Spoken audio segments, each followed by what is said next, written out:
ছাত্রছাত্রীরা, নৈকস্য শিক্ষালয়ে সবাইকে স্বাগত।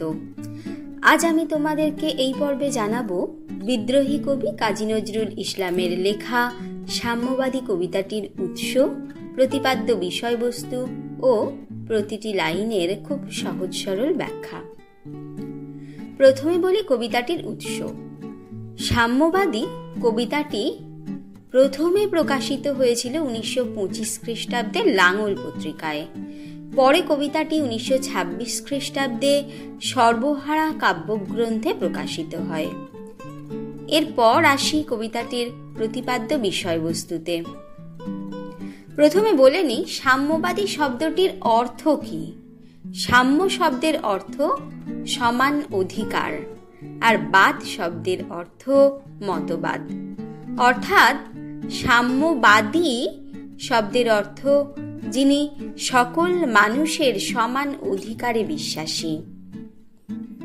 সাম্যবাদী কবিতায় কবি নজরুল ইসলাম সাম্যের গান গেয়েছেন, অর্থাৎ জাতি, ধর্ম, বর্ণ নির্বিশেষে সকল মানুষের সমান অধিকারের কথা বলেছেন। সাম্প্রদায়িকতাকে দূরে সরিয়ে অন্তরাত্মাকে জাগরিত করা উচিত। ধর্মের মোহে মানুষ মনুষ্যত্ব ভুলে যায়। তাই কবি সাম্যবাদী কবিতায় বলেছেন, অন্তর্চেতনার জাগরণ ঘটলেই সমাজে সাম্যবাদ প্রতিষ্ঠিত হবে, সৃষ্টি হবে হিংসে বিদ্বেষহীন সমাজ, যা রাখতে পারবে সকল মানুষের প্রতি সমান দৃষ্টিভঙ্গি। এই গেল কবিতাটির খুব ছোট্ট একটি ব্যাখ্যা, অর্থাৎ কবিতাটির মূল বিষয়বস্তু। এরপর আসে প্রত্যেকটি লাইনের খুব সহজ সরল ব্যাখ্যায়। তোমরা তোমাদের টেক্সট বুকটি সামনে একটু খুলে রেখো। কি বলছেন কবি? গাহি সাম্যের গান, যেখানে আসিয়া এক হয়ে গেছে সব বাধা ব্যবধান, যেখানে মিশেছে হিন্দু, বৌদ্ধ, মুসলিম, খ্রিস্টান। গাহি সাম্যের গান। কে তুমি? পার্সি, জৈন, ইহুদি, সাঁওতাল, ভিল, গারো, কনফুসিয়াস, চারবাক চেলা, বলে যাও, বলো আরো। তাহলে কবি নজরুল ইসলাম সাম্যের গান গাইছেন, অর্থাৎ জাতি, ধর্ম, বর্ণ নির্বিশেষে সকল মানুষের সমান অধিকারের কথা বলছেন। আমাদের সমাজে হিন্দু, মুসলমান, খ্রিস্টান, সাঁওতাল, ভিল ইত্যাদি বিভিন্ন জাতি, বিভিন্ন গোষ্ঠীর মানুষ বসবাস করে। এছাড়াও কনফুসিয়াস, চারবাক নামক বিখ্যাত দার্শনিকের মতাদর্শে বিশ্বাসী মানুষ বসবাস করেন। কবি বলতে চাইছেন, এই সব কিছুর ঊর্ধ্বে মনুষ্যত্ব বা মানবিকতা বোধ। মানবিকতা বোধকে জাগিয়ে রেখে সকল মানুষকে এক করে সাম্যের গান গেয়েছেন তিনি। বন্ধু, যা খুশি হও, পেটে, পিঠে, কাঁধে, মগজে, যা খুশি পুঁথি ও কেতাব বও, কোরআন, পুরাণ, বেদ, বেদান্ত, বাইবেল, ত্রিপিটক, জেন্দাবেস্তা, গ্রন্থ সাহেব পড়ে যাও যত শখ। কিন্তু কেন পণ্ডশ্রম? মগজে হানিছ শুল। পণ্ডশ্রম অর্থাৎ বৃথাশ্রম, যে শ্রমের কোনো মূল্য নেই। মগজ শব্দের অর্থ মস্তিষ্ক বা মাথা, আর শুল হলো একটি ধারালো অস্ত্র বিশেষ। কবি সমগ্র মানব জাতিকে বন্ধু সম্বোধন করে বলতে চাইছেন, আমাদের সমাজে স্বাভাবিকভাবে বিভিন্ন ধর্মের মানুষ বসবাস করে বলেই তাদের স্বভাবতই ধর্মগ্রন্থও আলাদা। মুসলমান সম্প্রদায়ের মানুষ পড়েন তাদের পবিত্র ধর্মগ্রন্থ কোরআন, হিন্দুরা পড়েন পবিত্র পুরাণ, বেদ, বেদান্ত, আবার কেউ পড়েন বাইবেল, ত্রিপিটক, কেউ জেন্দা বেস্তা, তো কেউ গ্রন্থ সাহেব। কিন্তু এই সকল ধর্মগ্রন্থ পড়া ব্যর্থ হয় যখন মানুষ মনুষ্যত্বকেই ভুলে গিয়ে হিংসা বিদ্বেষে লিপ্ত হয়। দোকানে কেন এ দর কষাকষি, পথে ফোটে তাজা ফুল। কবি বলছেন, আমরা আমাদের অন্তর আত্মাকে খুশি করার জন্য দোকানে গিয়ে অনেক দামি দামি অনেক মূল্যবান জিনিসপত্র কেনার চেষ্টা করি, কিন্তু আমাদের অন্তরাত্মা পথের ধারে ফুটে ওঠা রং বেরঙের ফুলে ভীষণ রকম পুলকিত হয়। আমরা সেই সাধারণ জিনিস দিয়ে আমাদের মনকে পুলকিত করে উঠতে পারি না। সেই সৌন্দর্যের প্রতীক ফুল, যা খুব সহজেই মানুষ রাস্তার ধার থেকে পেতে পারে।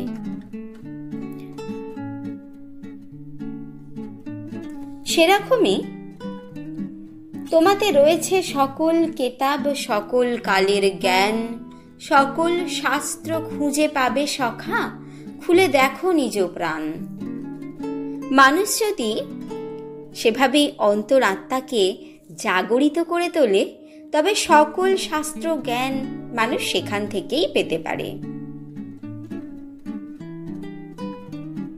তোমাতে রয়েছে সকল ধর্ম, সকল যুগাবতার, তোমার হৃদয় বিশ্ব দেউল সকলের দেবতার। কেন খুঁজে ফেরো দেবতা ঠাকুর মৃত পুঁথি কঙ্কালে? হাসিছেন তিনি অমৃত হিয়ার নিভৃত অন্তরালে।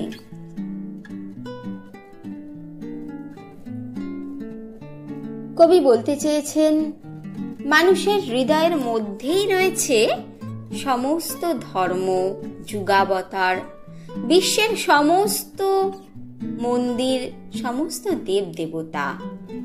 দেউল শব্দের অর্থ মন্দির। মানুষের হৃদয়ের মধ্যে রয়েছে দেবতার বাস।